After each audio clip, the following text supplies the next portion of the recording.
This will be part 2 this morning of this particular show. Sorry about my telephone going off. For some reason, this cheaper telephone, I have trouble with it recording as good as I have my other better phones. But what I was going to say a while ago is that I'm hoping that out of the works of the devil that engineered something to be bad, that something good will come from those areas in my life, as well as the world in general, pertaining to the global warming issues and the catastrophics that we're now seeing on a routine level. We're fixing to give out something here pertaining to the death of Queen Elizabeth II that I felt like that would be an interesting topic towards people to know about, that probably will not necessarily hit the mainstream media, but I felt like that it was worth mentioning in regards towards what that this particular show has brought forth in existence of the truth. Please watch. The Queen's funeral tomorrow will be filled with beautiful music from talented musicians, including one group whose music almost defies description. David Pogue introduces us to the Queen's Six.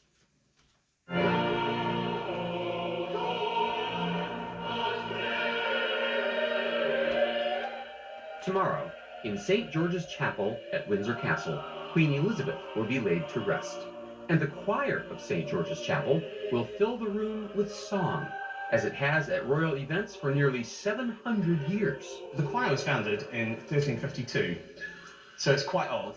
In 2008, tenor Nick Madden and bass Simon Whiteley decided to form a subgroup of the choir to sing music you won't find in any hymnal.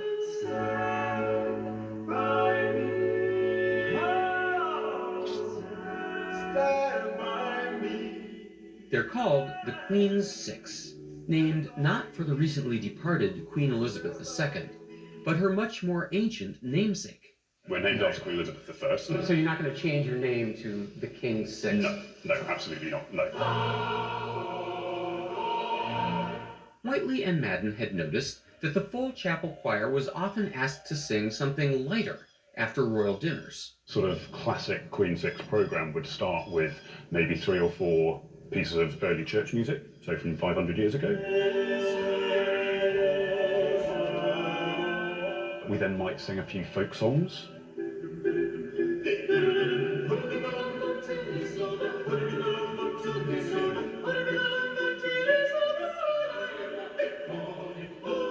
And then we'll go into a couple of Broadway and a couple of pop songs. You'll be back to see. Remember you belong to me. You'll bring back, time will tell. Today's Queen's Six consists of Whiteley, Madden, baritone Andrew Thompson, tenor Dominic Bland, alto Lissy Paul, and countertenor Tom Lilburn. We visited them this summer in happier times.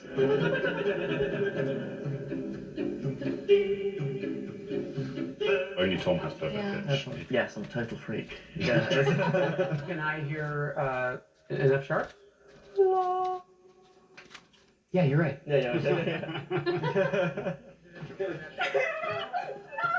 As part of their compensation, these singers and their families get apartments right in Windsor Castle. So when I meet you at a party, you say, I live at Windsor Castle. Is that just the world's greatest opening line? He'll just go, oh yeah, very good. Nice one. Where do you actually live? And you have to go, no, it is real. I'll show you my driving license. What is your commute? 50 paces? 17 seconds, yeah.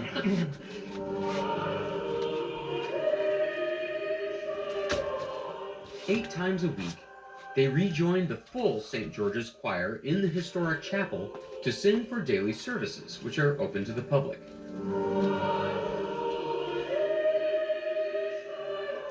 This is the office. Yes, it is. Yes. Not too shabby. You have a decent place to work here. Yeah. The Queen will be buried in this chapel, alongside centuries of other British kings and queens. We have a couple of big hitters. Henry VIII, and King Charles I. And we're talking about the actual remains. Yes. Are under this spot. Yes, it's quite a thought, isn't it? You never get used to singing and working in a place like this. Over the years, they've sung at all kinds of historic royal events. So we sang at Prince Harry's wedding, and there was a very small choir at the funeral of His Royal Highness the Duke of Edinburgh.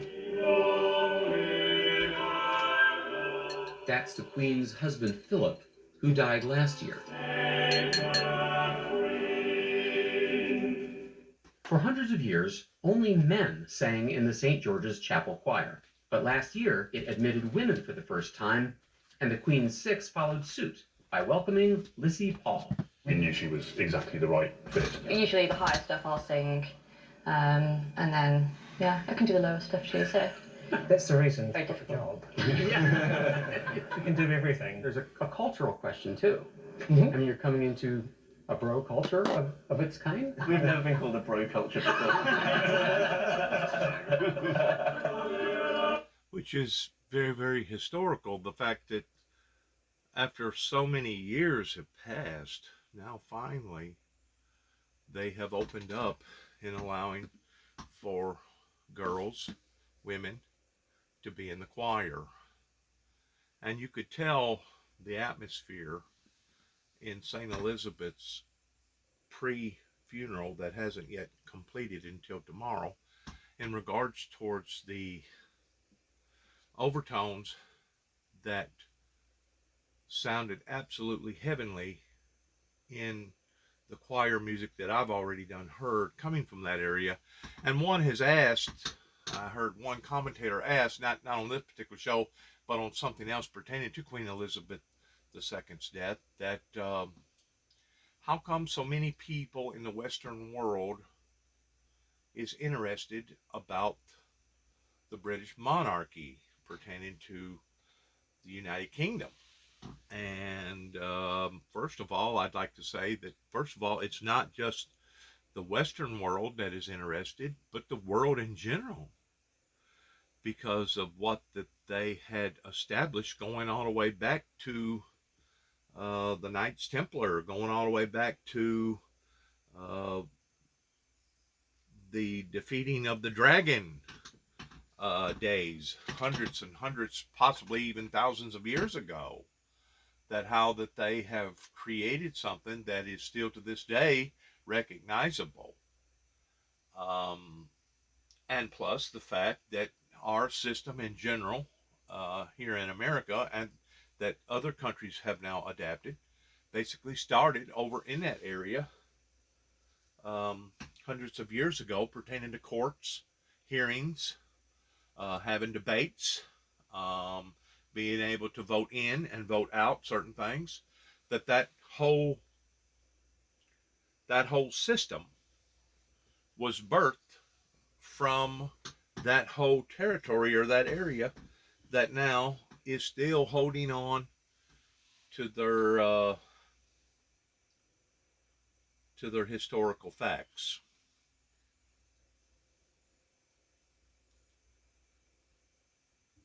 A moment of silence, please.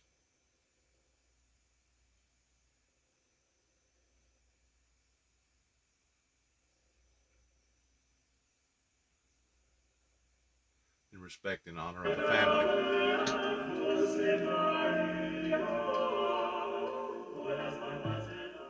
Have you sung for the Queen? We have, absolutely, and it was an enormous pleasure to do so.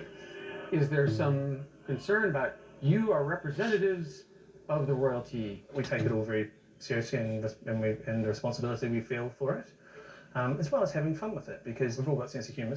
Tom, is that true? Yeah. Some of them better than others.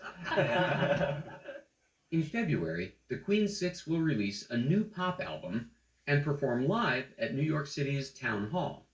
It's a vocation and it's a lifestyle rather than a 9-to-5 job. I mean, we do it because we love it and we get fulfillment from it, either spiritually or musically or all the above. But on the occasion of our visit this summer, the Queen's Six offered a special treat. You might be familiar with the CBS Sunday morning theme song, a trumpet fanfare called Ablassen. As an amateur choral arranger myself, I couldn't resist writing something special for the group to sing in Windsor Castle.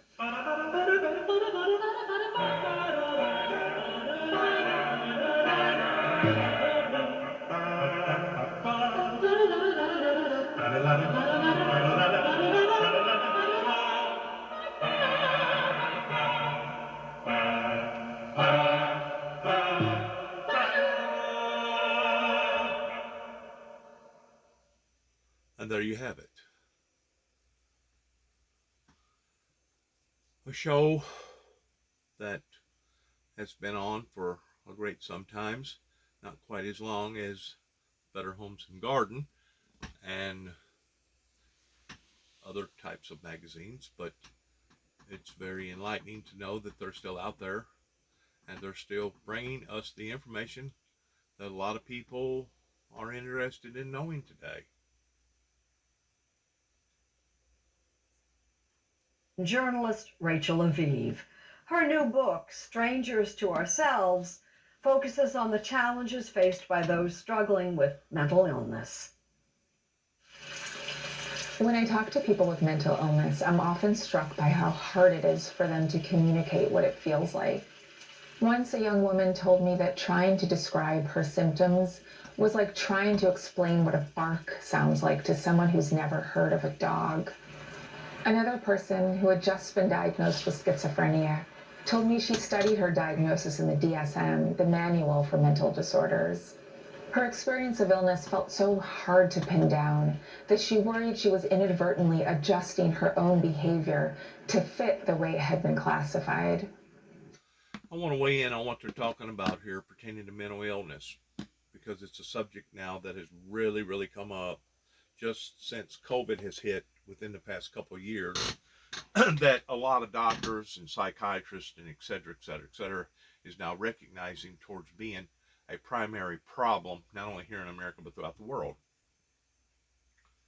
Whenever the problem initiated in my life, those who are concerned or knows anything about my life, towards after my father had attacked me, towards me going to Kenton, Tennessee, and trying to get some sort of answers of how come somebody like that could attack somebody that had recently almost had their life taken, that still had 64 staples connecting both pieces of skin together after the doctor basically opened me up and surgically removed my spleen.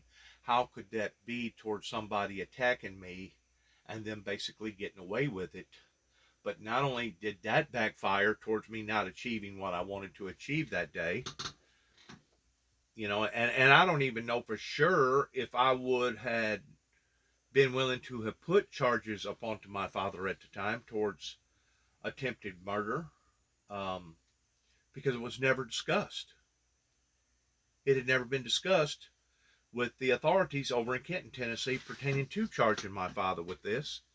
But I'm pretty sure that if it would have come up, and I'm pretty sure if it would have been explained to me in a proper form, that yes, I would have definitely have went ahead with the charges towards attempted murder, because you do not attack a patient that has recently just got through going through a life-altering, changing situation in their lives, and then physically attack them while they're in the process of healing up. And we're talking less than 2 to 3 weeks after the initial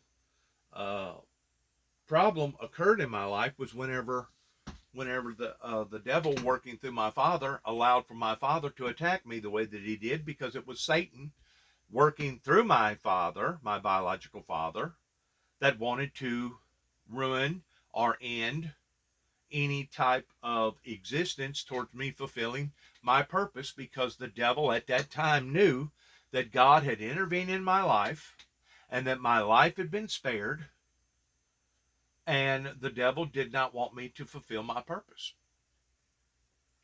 So whenever Kenton, Tennessee decided that they was going to put me over into a classification towards me being psychologically, emotionally, chemically imbalanced, that basically just opened up a wound in my life that I had no earthly idea towards how harsh that wound was going to be, until later on throughout my life, whenever I had one scourge after another scourge after another scourge pertaining to the mental health community by and large that wanted to label me either as me being a schizophrenic, or label me towards me being paranoid schizophrenic, or label me towards me being delusional schizophrenic, or label me towards me being bipolar schizophrenic, simply because of a miracle that had happened in my life towards two miraculous hands that come out of heaven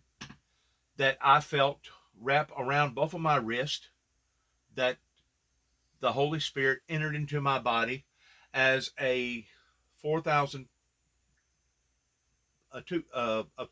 pound car, 2-ton car, come crashing down on top of me that should have rightfully cut me in half and killed me. Since that occurrence happened, I have, as recently within the past few days, picked up a package of legal documents as well as medical documents that I gave to an individual down the road that allowed for him to analyze that material that basically just touched off on the highlights of that in which what I had been through. And because the material was so much, he couldn't do it all in 1 week. I had to come back about on the 3rd week. This particular individual I helped whenever I first come back to Northwest Tennessee. He had 2 pole barns that had collapsed pertaining to an ice storm that had hit in this particular area. This particular individual that I'm talking about was well known towards being a professional cowboyist, run the circuitry towards going to various rodeos, that was well known being a top-notch rodeoist, towards won all kinds of platinum, gold, and silver rewards towards his endeavors, that wound up having a horrible accident trying to build a pole barn that fell from, I guess, around 3 stories on a scaffold that didn't come out quite as well as I did, that basically broke his back and paralyzed him there for a while. Now he can still walk, but he's so crippled up that he cannot walk in a straight line, and he's trying to regain his independence on a day-to-day level. About 3 or 4 years ago, maybe 5 years ago, he had a problem where he got hung up going into his porch, and he wound up losing an arm on account of that. And he just went through extreme problems, but his mind is still very good. He's still got a good heart. I've helped him do a couple projects. He's helped me do some projects, and I left him this paperwork. And the first thing he asked me whenever I come into his house about 3 nights ago, looking towards some sort of an answer or getting to the bottom of the assignment that I'd given him, he said he read over the gesture part of it pertaining to all the above, but he had a question that he wanted to ask me, which was the first question. He said, "Dennis, how many times have you been psychologically evaluated by the psychiatric communities?" And whenever I looked at him, I laughed. But in another way, I knew that what he was asking me was very sincere, because I can count up at least 10 different events to the degree that I have wound up in front either of a psychological or psychiatrist doctor, or a group, a whole party of doctors. In other words, I know 3 major federal studies done that required about 6 months, give or take, out of my life. Usually it's a 45-day evaluation for this and another 45-day evaluation for that. And by the time they prep you and you go through this bus terminal, and you get to go through this jail cell, and you go through another jail cell, and they finally get you to the area like Butner, North Carolina was my first Homeland Security study that happened to me in 1991. that basically initiated from the events that happened in Wheeling, West Virginia, after Homeland Security lied and said that I was on my way to Washington, D.C. to take out one of their presidencies as far as me being an assassin. Whenever you go through these events, it just doesn't happen in a 45-day period or even a 90-day period, which is basically 3 months, because you got to put into the equation that it takes time for you to go through this barrier and that barrier and this barrier to get to your destination. Then you got to come back, and it usually requires 3 or 4 different stops of going and being laid over here and being laid over here. And in the meantime, you're being exposed to all these cruel and different criminals out there that could lash out at you, or that could make up stories about you, or that could basically just entrap you in you winding up being in there for a long period of time. I was fortunate that God had his hand up onto my life that didn't allow for those things to occur, though there was a couple times that it was a close scrape in regards to those events. But in total, I have been analyzed, looked at, deciphered over 10 times. And the next question coming out of this individual's life that analyzed this material was, well, you would think by now they would leave you alone. Why do they continue to want to harass and torment your life over these type of procedures? And I looked at the individual after him asking me this question, and I said, I don't know. Other than the fact that they know that they have made a mistake in misdiagnosing me beginning in 1983 in Kenton, Tennessee, in which you would have to know my whole story to be able to understand what I'm talking about. But you would think that an individual that had gotten attacked by his biological father, after having such of a incident, a close encounter of death incident happen in his life, you would have thought that the officials would have done the proper and right thing whenever I went over to Kenton, Tennessee at City Hall in their police station in asking for help. And the only reason why that I went to Kenton, Tennessee, because I could have went, whenever I got to Highway 89, I could have went due right versus due left. Due right would have been taking me east. Due left would have taken me to Kenton. I went due west towards going to Kenton, Tennessee.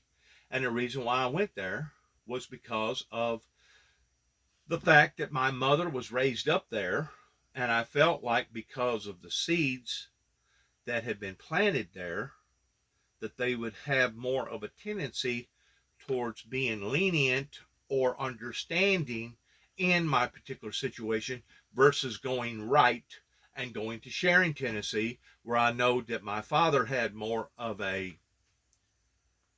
political, financial, legal influences in the people over in Sharon, Tennessee versus the people in Kenton, Tennessee.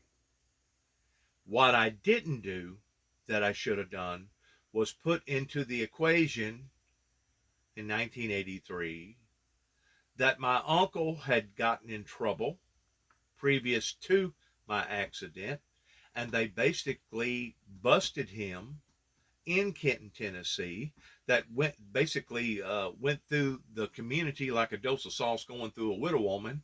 And even my grandmother discussed it with all her grandkids at the time, whenever all that occurred, that the people in Kenton, Tennessee would never image us or look at us the same way as the way that they did before that occurrence happened. And I didn't, at the time, whenever she said what she said about her son getting in trouble, which would have been my mother's brother, it didn't comprehend with me towards what that she was actually talking about, towards now people was going to hold you accountable for the things that your kinfolks or your ancestries had done before you. It didn't dawn on me at the time whenever she said what she said towards me comprehending it until later throughout the years, especially since the occurrence happened in 1983, towards me understanding just exactly what type of people that these people are around here, towards them basically holding you accountable for stuff that either your uncle or your brother or your sister or your father or your mother or your niece or your nephew or your cousin had something to do with that you didn't have nothing to do with, basically holding you accountable for their actions, which is not only unpopular, but it's wrong. It's totally wrong to the degree that people would want to judge you and put you on the same type of a pedestal as what a previous family member done, because we don't have, by and large, we don't have a say-so in who our brother or who our sister or who our mother or who our dad or who our uncles are. You know, these are all things that got brought into our lives, and we really didn't have a choice in the matter. We don't have a choice towards who our father, our mother, our brother, our sister, our uncles are, or who our aunts are. We don't have choices in these matters, but we have to deal with those people.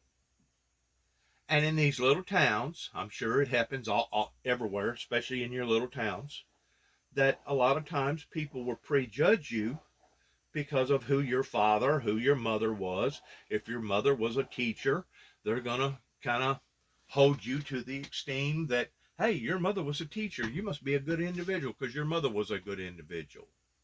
But at the same time, they'll judge you in the sense that if your uncle was a drunk or your father was a drunk, well, you must be a drunk too. You probably got problems just like he did because he was a worthless, no good for nothing SOB. You're probably a worthless, no good for nothing SOB. And that's exactly what happened that I didn't put into the equation about the incident that happened in Kenton, Tennessee, pertaining to my uncle. And that's one of the reasons why I feel like that I got thrown under the bus the way that I did with Damian Cross, Don Curry, 2 or 3 other town officials at the time that was in that meeting, as well as my father, my mother, and myself, that basically come to an corrupt decision that I deserved what I got by being attacked by my father, and that because I was talking about end-time biblical Bible prophecy events in regards towards the Antichrist, the one world government, the 2 witnesses, the opening of the seals, the one world government, the Mark 666, because I was discussing all these things with them, it basically went over their heads. It not only went over their heads, but it frightened them. And because I was telling them the same story about the 2 hands that miraculously come out of nowhere in regards towards my life being spared of a miracle, a great miracle that had occurred, it frightened them. And because it frightened them of the unusualness of my testimony, they was overwhelmed by my story and basically abandoned their responsibilities in dereliction of duty towards what that they should have done pertaining to my father at the time, which was give or take I guess he was almost about 60 at the time, maybe 55 or something like that. But they completely ignored their own personal responsibilities towards what that they should have done with him and concentrated on me. Since that event has occurred, not only have I went through rigorous studies coming from the psychiatric community, but now I have seen the very things that began in my life in 1983 that I was being falsely accused of towards me being bipolar or some sort of a schizophrenic. Now I'm seeing it backfire upon to the American people, upon to the American land, and now suddenly they have been overwhelmed. They have been inundated by all these problems pertaining to people that has gotten involved in drugs, that has basically seared their very consciousness or seared their minds to the point that they have basically turned into nothing more than walking, talking zombies. In other words, the movie that you see pertaining to The Walking Dead, we're right there now at that sequence movie of The Walking Dead, because you got people here in America that has been induced to either drugs or their parents was induced to drugs, to the point that whenever they walk into a house, they actually forget what that they was doing or why that they even walked into the house before they get from the back of the house to the front of the house, because their mind is completely, totally gone. And that's really a sad state of affairs for a group of people to be in. That reminds me of that, in which what happened during the opioid crisis that happened during the late 1800s, pertaining to what happened over in China, to the point that the only way that China could exacerbate that problem was to basically genocide their own people and go into mass graves and basically kill them, because the disease had already become so deep and ingrained into their culture that the only way that they was going to be able to cure the problem was to do the abrupt thing and do what they done towards people that was basically already ruined. Their lives was ruined. I mean, whenever you're talking about The Walking Dead, whenever you're talking about somebody that has been chemically seduced in chemicals to the point that the damage is unreversible, that human being's life is ruined.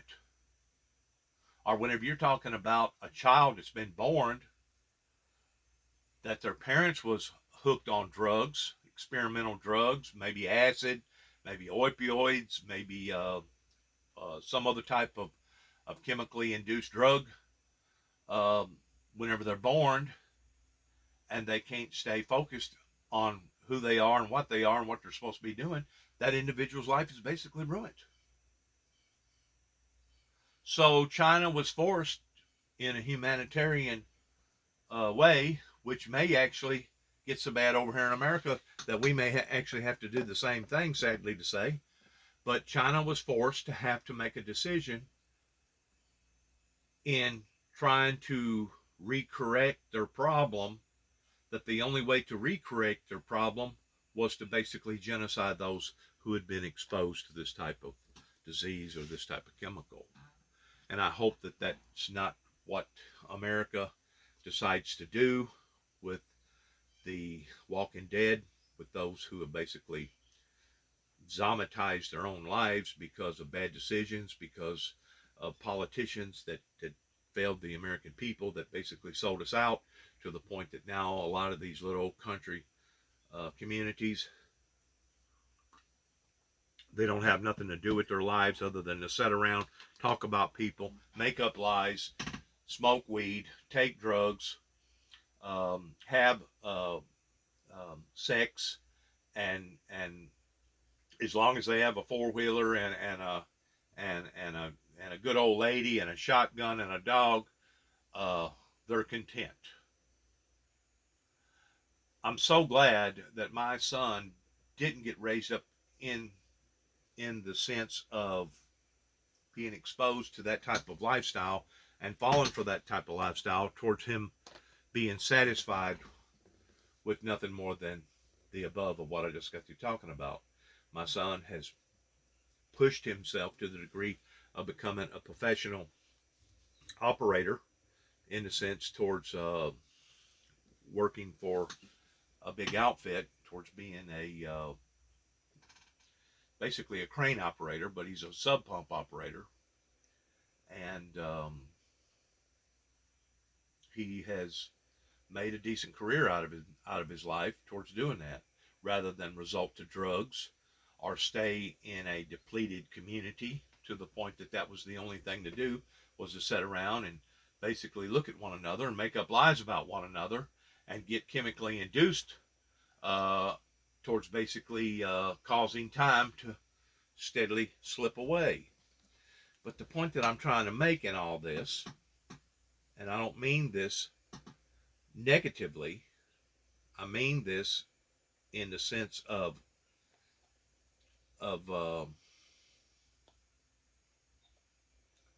criticizing those that was a part of my life that took a part of all this, which some of them are already dead now. But I still got people in Martin, Tennessee, still got people in Dresden, Tennessee, still got people in Kentucky, I still got people out in Oklahoma that basically tried to do the same thing towards wanting to bring ruin into my life. But looking at it from one perspective, I can actually say, well, it couldn't have happened to a better group of people, because these people was so dead set that they wanted to destroy something that was a good entity that was actually trying to help them versus hurt them. And because of the hurt that they was trying to instill upon somebody's life, such as myself and others, I'm sure, that has been neglected, rejected, taken advantage of, and abused, pertaining to God's holy people, the Christian society, that now it is backfired on them to the degree that now they have been over-inundated by all these drug problems that has basically not only contaminated their culture, but it has basically brought a stagnation into their culture, pertaining to now it's turned into basically a bedroom community. In other words, you got the baby boomers that are now drawing their checks pertaining to their retirement on top now of all these other people with these drug-induced problems that are basically drawing disability, still getting a check to the point that they don't have to get up every morning and rely upon to their own personal resources and their jobs as far as their employers. And it's basically helped to stagnate our great nation into the point of where it is today. And of course, whenever you topple that with all the other problems, $30 trillion in debt, all the drug-induced problems, all the fentanyl coming over here, all the gun violence, all the suicides, jails being full, corrupt judges, corrupt politicians, corrupt preachers, all the nudity, all the porn, all the things that the Bible, the King James talks about it being an abomination pertaining to your LGBTQ community as well as your gays and lesbians. You've got a very, very sick society over here. And I'm not saying that in a bragging form. I'm not saying that in a condemning form as far as me trying to judge people, but it is what it is. It is what it is, and it began in 1983 in Northwest Tennessee, and I have charts, I have documentation, I have medical records, I've got other type of records that can help to validate and prove my story. And even to this day, I still, I'm fortunate that this individual that I'm talking about actually took a little bit of time to read that material and to understand it a little bit. But he was so sincere whenever I first approached him 3 or 4 nights ago, going over to his house, and the first thing that come out of his mouth was, "Dennis, how many times have you been evaluated by all these different states?" And the question was so abrupt that I actually had to hesitate for a second before I answered it, because I didn't quite grasp the frame of mind that he was asking me the question in, towards whether or not he was asking me jokeably or he was asking me sincerely. And Dennis, what the heck is went on with your life? And of course, once I understood that he was asking me sincerely, that he was actually sincere in wanting to know, my God, how many times has this happened in your life? And of course, I had to sit down and explain to him some things that wasn't necessarily in the paperwork pertaining to other close encounters with other so-called church members or law enforcement agencies, either down in Atlanta or Savannah, Georgia, or Montgomery, Alabama, or in places like Aurora, Kentucky, and places like out in Oklahoma City, Oklahoma. I had to explain some of those situations, and he just looked at me with all amazement like, man, I'm really, really sorry that you have really been roughed up this way. So whenever I say the things that I say towards it backfiring on certain people pertaining to the American people, that's going to be held accountable for these actions. And whenever I say the things that I say pertaining to it couldn't have happened to a better group of people, I don't necessarily mean that in a condemning type form. I mean that in a trueness type form, because if they was so hard-headed, if they was so naive, not only about the global warming issues pertaining to Al Gore, et cetera, towards what happened in his presidency, towards the people not holding him up because he was concerned about our environment. I look at the problems pertaining to now all these massive issues with all these calamities that continue to keep bombarding the American people and the world, that basically various people's going to be held accountable for these things because they was presented the truth. They was presented an advisory or a warning, the same way as your weatherman would give out a warning because he knew that the weather was fixing to become intimate or dangerous in your area, and they basically ignored it, or they took it the wrong way towards it actually being a threat. So whenever I say the things that I say about the events that has occurred in my life, I do not mean it in a derogatory, harmful, bad way.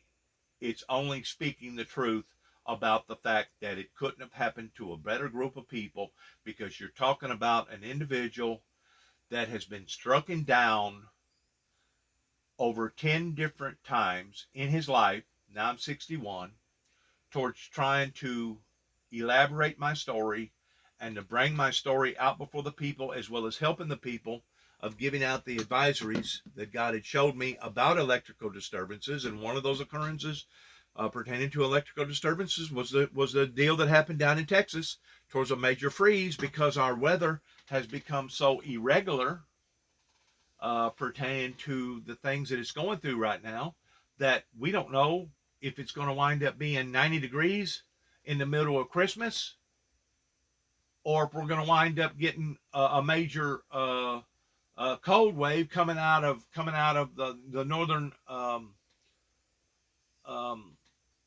Eskimo range, and wind up experiencing colder type weather that we haven't experienced in a long period of time. So yes, because of the people, because of the demands, because of the extreme weather events, it has initiated electrical disturbances all throughout America and beyond, all over the world, towards various companies that is now realizing that under these extreme conditions, just like recently California had to ask the electrical company had to ask their customer base to relinquish the use of electricity immediately, or they was going to suffer major blackouts. And those people understood that and took that literally, and within a matter of a few minutes, the kilowatts that they was using diminished to the point that they didn't have to worry about the blackouts and the brownouts. Which I don't know the difference between a blackout and a brownout. I guess a brownout was something that was done intentionally, and a blackout was something that just come up onto the system towards forcing it to shut down. I guess that may be the difference between a brownout and a blackout, in which I don't know that to be factual, so don't take my word on that. But let's listen to some more of this pertaining to the ending part of this particular show. People getting This is about Queen Elizabeth and honoring her death. Getting a diagnosis and being told that they have a brain-based disorder can feel healing and liberating, but we may overlook the role of these explanations. Excuse me, we've already done expanded through St. Elizabeth death, and now we're talking about mental illness here. I talked so much I forgot what the subject matter and what we was on until I hit the go button on the TV here. Sorry about that. Explanations in our lives. They can shape our identities and our expectations for the future. Like the people I've written about, I've also gone through a period of illness that felt nearly impossible to classify. When I was 6, I stopped eating for 3 days, and my pediatrician put me in a hospital that treated patients with anorexia who were more than a decade older than me. I became especially close with one of them, whom I saw as a kind of mentor. As an adult, I learned about the path that her life had taken after we were hospitalized.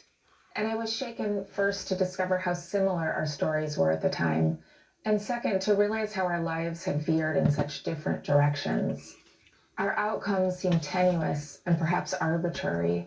I felt as if she could have lived my life, or I could have lived hers. Psychiatrists have a limited understanding of why one person's illness becomes a kind of life sentence, and another person with the same diagnosis moves on. Answering this question, I think, requires that we pay more attention to the individual stories through which people find meaning for themselves. There are stories that save us and stories that trap us, and in the midst of an illness, it can be very hard to know which is which.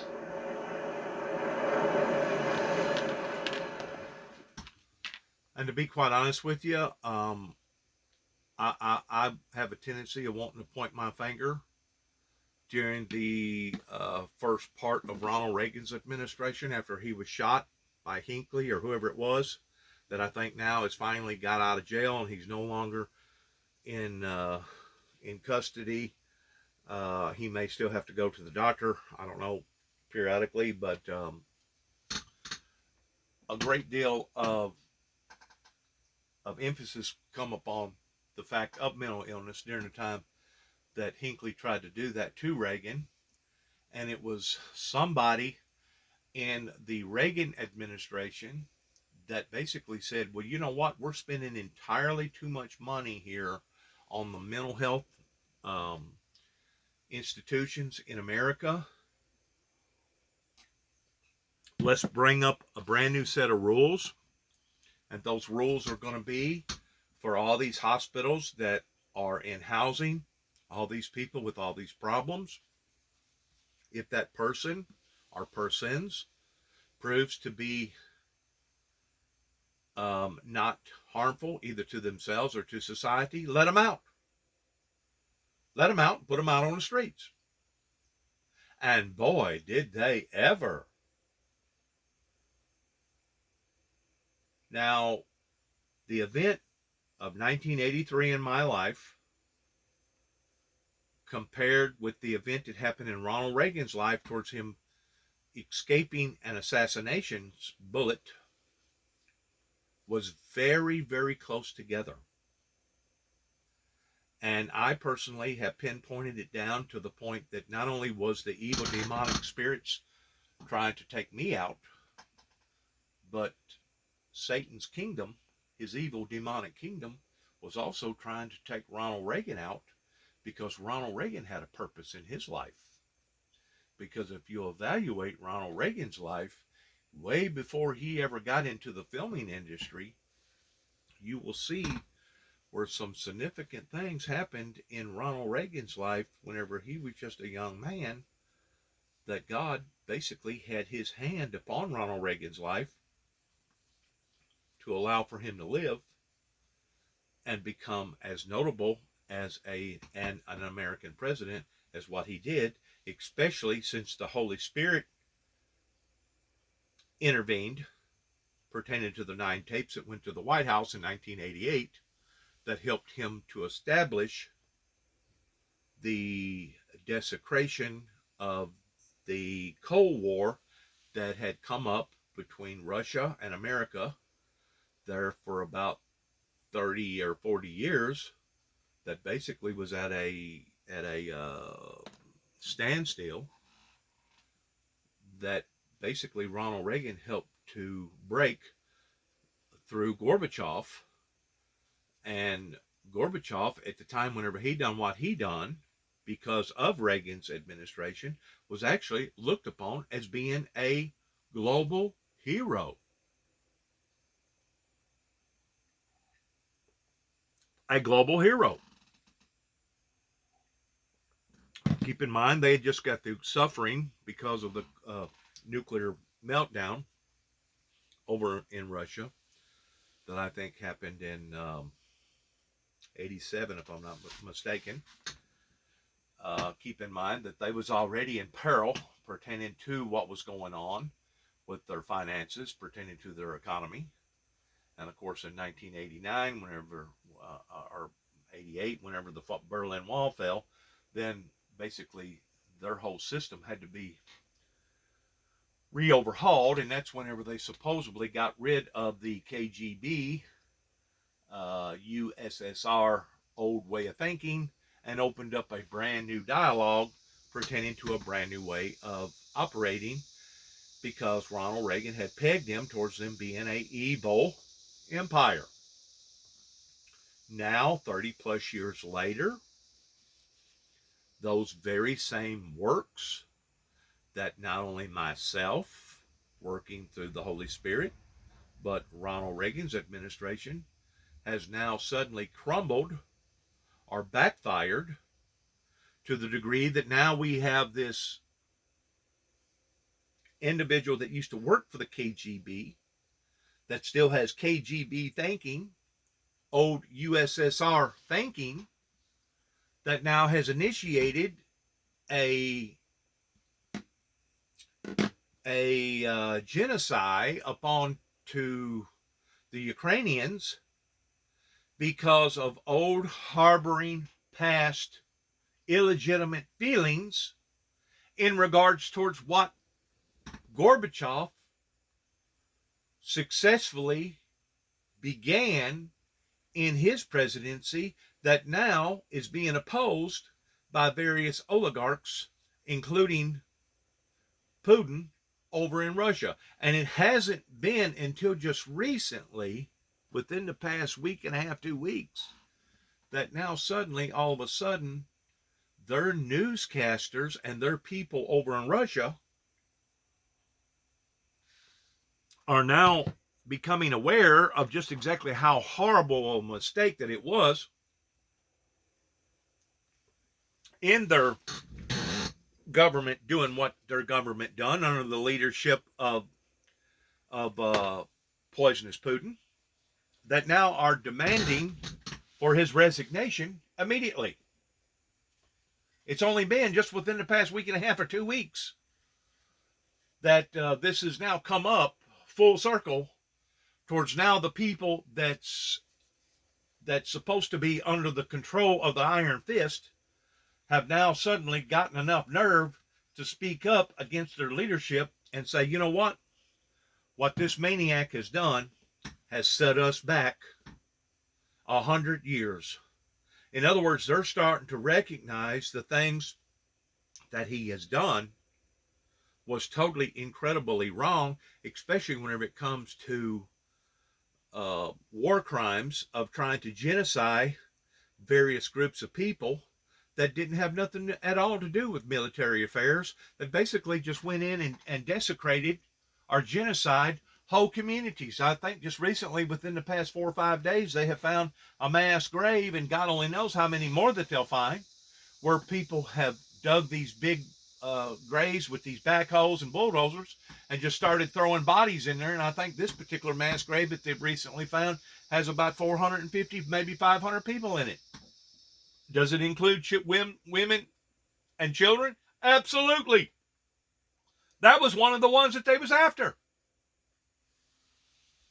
And to think that the leader from China has went over there to re-reconcile some sort of a new deal with poisonous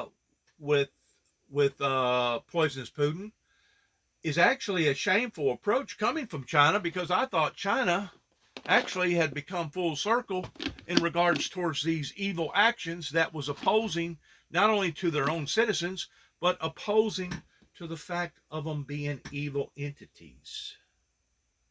I don't know for sure if China is going to fall in towards becoming their number one partner in partnering up with Russia, the Russian government, or if maybe they'll evaluate the whole scenario and say, you know what, we're going to be like the rest of the world and we're against what this guy has been a part of.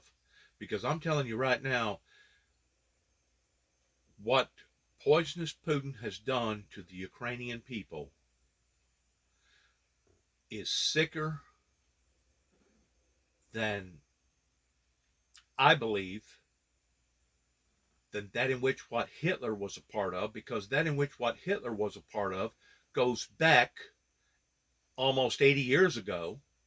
80 years ago, people wasn't near as knowledgeable of knowing the differences between right and wrong like they are today. 80 plus years ago, they was all struggling towards being the king of the mountain, regardless of what it took to become that type of dominant superiority force. And I think what poisonous Putin is doing today exceeds the damage of that in which what Hitler had done, because there's more on the table pertaining to advanced knowledge, pertaining to advanced materials, pertaining to advanced education, and for him to have ordered his military soldiers to have done this is absolutely not only unacceptable, but it validates the very things that Ronald Reagan was talking about to begin with towards Russia, the Russian government being an evil empire. And that's exactly what they have proven themselves to being. And I think it's just been within the past week and a half, 2 weeks, that various people over in Russia have now opened their eyes towards understanding that this is the way that not only the Ukrainians is viewing them, but this is the way that the world is viewing them. Whenever you have various entities, I think even McDonald's has walked out of Russia. There's been all kinds of people that has proven their disliking to this towards walking away from business affairs and saying, you know what, we don't need this. This is wrong, and what they're doing is wrong.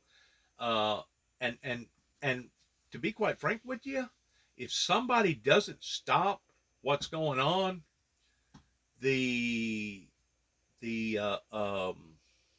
side effects pertaining to the damages that's going to be done to that particular part of the world over in the United Kingdom, pertaining to Poland and Sweden and all those other areas over there, are going to be so detrimental this winter, pertaining to people either not going to be able to afford to either eat versus stay warm versus not eating. The effects over in that area are going to be so detrimental that it's going to put it on such of a harsh humanitarian scale that will probably be as bad, if not worse, than what's going on right now over in Yemen. It's horrifying to think in the 21st century that somebody would have done what poisonous Putin has done in the past 6 months. It's horrifying to even think that, and to even add insult to injury, to think that it was during the time that the world was trying to recuperate from a pandemic pertaining to COVID, and now this guy wants to jump into the battlefield and all of a sudden declare war on basically a David and Goliath type scenario, to the point that if you look at the landmass of, what is it, something like 12 different time zones or something like that, 9 or 10, 12 time zones versus Ukraine that may be partially as big as Texas, to think that the bully has been that much of a bully, to think that he was just going to be able to go in there and just take over, in which I've said this all along, that any leader of any sort is not going to walk in to a country to want to completely desecrate every building, every road, every bridge, everything that's in that country. Why would you want to do that in taking over rubble And that's basically what he's doing. He's turning the Ukrainian real estate into nothing but ruin. Why would you want to do that if you was going to take over the country? That's just it. I question his motives about whether or not that is his true motives. I tend to wonder if he's actually itching towards wanting to become the great ruler of the global society. And he's thinking that if he can get China on his side, that between the two of them, they can basically hold the world hostage in doing whatever that they want to do to the rest of the world. That is the same concept that Hitler had towards wanting to dominate society with Aryanism towards genociding the Jewish population over there. And if that be the case, his people should have already eliminated him either in one form or the other, because if this is proven to be right, this will be something that that not only the American people will be looked down upon to the Russian government for years and years on end, but this will be something that the rest of the world will look down upon to that group of people, and basically shunning themselves, being a pariah type a state, the same way that they look at other type of pariah type countries, regardless whether it be Afghanistan or Iran or Iraq or some of those other third world countries that have proven themselves to be nothing more than out and out total terrorist type heathens. And it's really sad because there's a great deal of people in the Russian area that would prefer to have done things a whole lot differently than what poisonous Putin ever thought about doing towards bringing that type of aggression to a group of people like the Ukrainians. It's sad because of so much misinformation that's been given out to the world pertaining to all those affairs over there. And it's really become a very, very big distraction in the growth and the civilization of all these other different countries, like 197 different countries. It's actually been a major setback, to add insult to injury, pertaining to people trying to get over COVID and the things that COVID has done. It's actually brought more misery to more people's lives other than just the Ukrainians, that even to this day still has not been fully disclosed to the rest of the world. And we're not just talking about the people over in that region. We're talking about people that right now, because of what's going on between the COVID and the war, food has escalated in price over in Africa at least twice, if not 3 times more than what it was before. You got other countries that are suffering so badly right now because of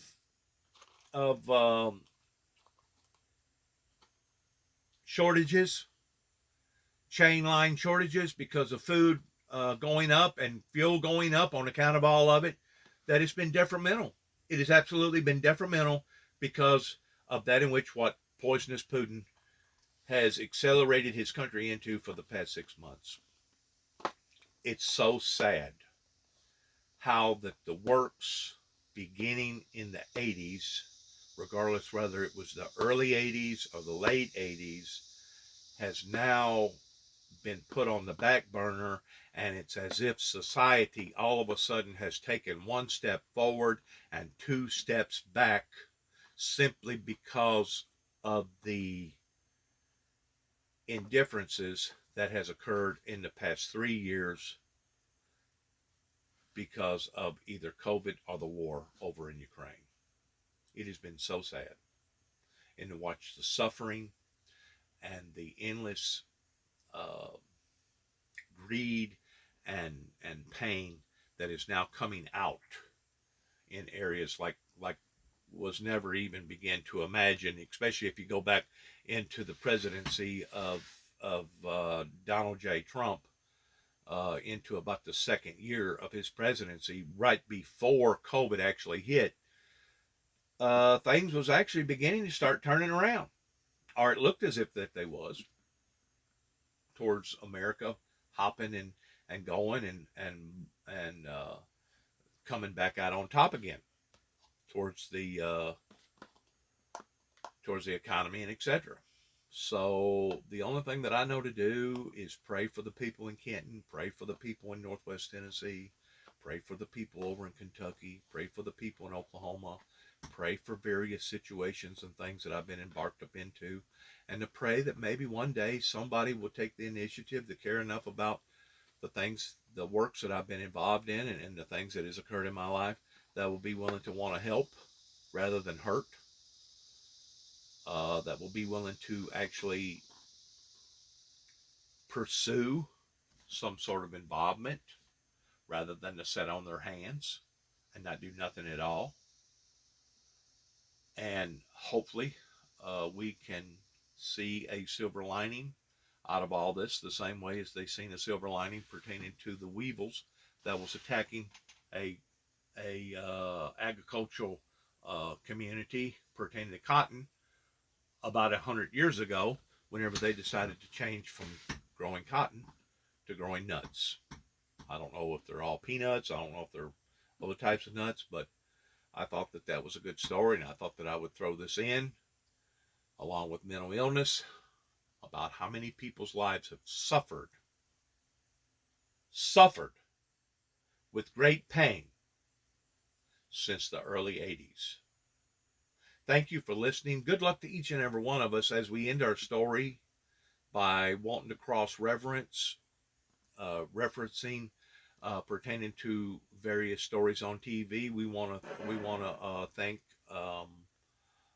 this particular show here in regards towards CBS Sunday Morning. We want to thank them for bringing forth this particular knowledge, regardless whether it was Homes and Garden, or the Beatles, or Queen Elizabeth, or mental illness. We want to thank them for the opportunity of being able to cross-reference in the regard towards the subject matters that they have discussed today on CBS Sunday Morning. God bless America, God bless our troops. Good luck to each and every one of us as we end our program by saying shalom.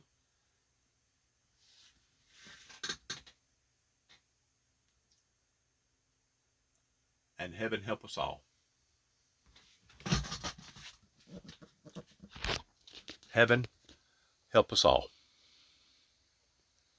And the people that has made these bad decisions that now consequently a great deal of us are having to pay the price for.